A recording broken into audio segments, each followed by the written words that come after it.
नमस्कार। अभी हम फॉइल ईआरपी सॉफ्टवेयर देख रहे हैं।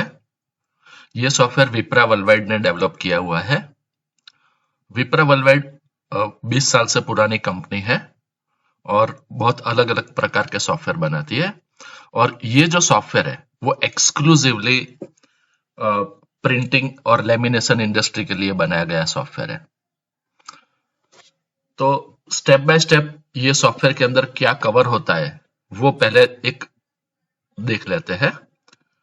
ये जो सॉफ्टवेयर उसके अंदर परचेज ऑर्डर से लेके प्रिंटिंग प्रोसेस तक की सब एक्टिविटी कवर होती है। जैसे फर्स्ट स्टेप है परचेज ऑर्डर। परचेज ऑर्डर में 3 टाइप की परचेज होती है। रील, अदर रॉ मटेरियल जैसे कि इंक है तो वो अदर रॉ मटेरियल में गिना जाता है, या लेमिनेशन या कोटिंग मटेरियल जो है वो सब अदर रॉ मटेरियल में गिना जाता है। और सिलेंडर, तो ये परचेज ऑर्डर था। परचेज ऑर्डर के बाद परचेज ऑर्डर अप्रूवल होगी। तो परचेज ऑर्डर अप्रूवल के बाद जब भी हमारे पास इनवर्ड आएगा तो ये इनवर्ड इनवर्ड थ्रू इनवर्ड होगा। हम अभी क्या क्विक वॉक थ्रू कर रहे हैं, उसके बाद हर एक स्क्रीन डिटेल में देखेंगे। इनवर्ड होने के बाद वो जो भी रील है वो अपने स्टॉक के अंदर आ जाएंगे और उसके बाद उसका क्यूसी होगा। क्यूसी में रील का क्यूसी का ऑप्शन अलग है और अदर रॉ मटेरियल का क्यूसी का ऑप्शन भी है।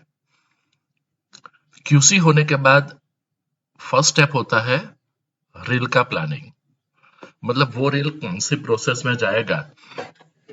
जैसे मान लीजिए कि हमने 500 रील परचेस किए हैं, तो उसमें कौन से रील लेमिनेशन के लिए जाएंगे, कौन से कोटिंग के लिए जाएंगे।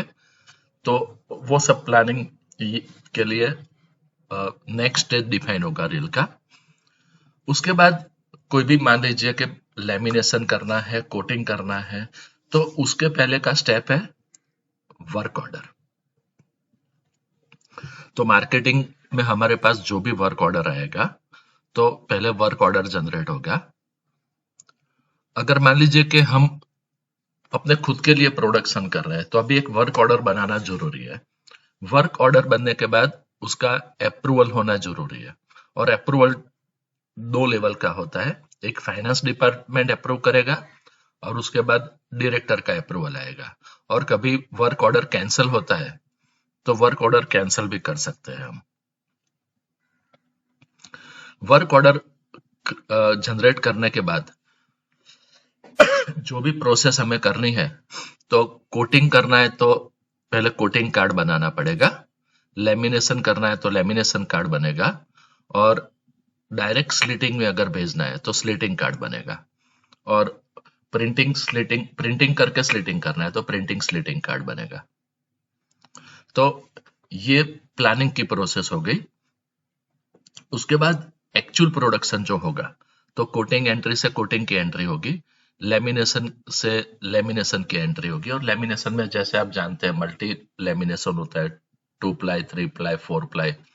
तो जैसे जैसे प्रोसेस होती जाएगी तो ये ऑप्शन थ्रू हम एंट्री करेंगे। जब प्रिंटिंग होगा तो प्रिंटिंग एंट्री से प्रिंटिंग की एंट्री होगी। और कन्वर्जन स्लिटिंग की एंट्री करनी है तो कन्वर्जन स्लिटिंग से एंट्री होगी। वो सब होने के बाद जहां पे भी अप्रोप्रिएट स्टेज पे क्यूसी की रिक्वायरमेंट है, क्यूसी होगा। और फिर वो जो भी रेल है वो डिस्पैच डिपार्टमेंट में जाएगी। डिस्पैच डिपार्टमेंट जो है वो रेल इनवर्ट करेगा अपने पास। तो एक क्या है कि डबल कंफर्मेशन हो जाएगा कि रेल एक्चुअली पहुंच गया है डिस्पैच डिपार्टमेंट में। और उसके बाद अगर मान लीजिए कोई एक्सपोर्ट का केस है या कोई बहुत दूर की जगह पे भेजना है तो उसको पैलेट में पैकिंग करके भेजना है तो बॉक्स पैकिंग की एंट्री का भी है। और डिस्पैच करने के पहले डिस्पैच प्लानिंग की एंट्री का प्रोविजन भी है। और फिर अलग अलग टाइप के रिपोर्ट्स है। तो ये एक जनरल वर्कफ्लो हमने देखा। उसके अलावा किसी को कोई कंप्लेन है, कस्टमर को मान लीजिए कि हमने मटेरियल भेजा, उसमें अगर कंप्लेन है तो कस्टमर कंप्लेन रजिस्ट्रेशन होगा। और उसके ऊपर हम जो भी एक्शन लेंगे उसके बाद वो कंप्लेन क्लोज होगी।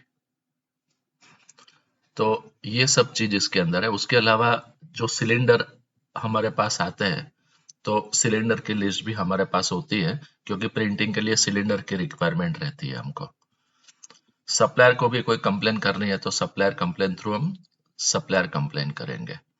और जो एलडीपी वगैरह का जो भी हमारा स्टॉक कंज्यूम हुआ है, तो उसकी हम स्टॉक जीवी डाल के उसका स्टॉक कम कर सकते हैं। सेम वे रॉ मटेरियल का स्टॉक भी कम कर सकते हैं।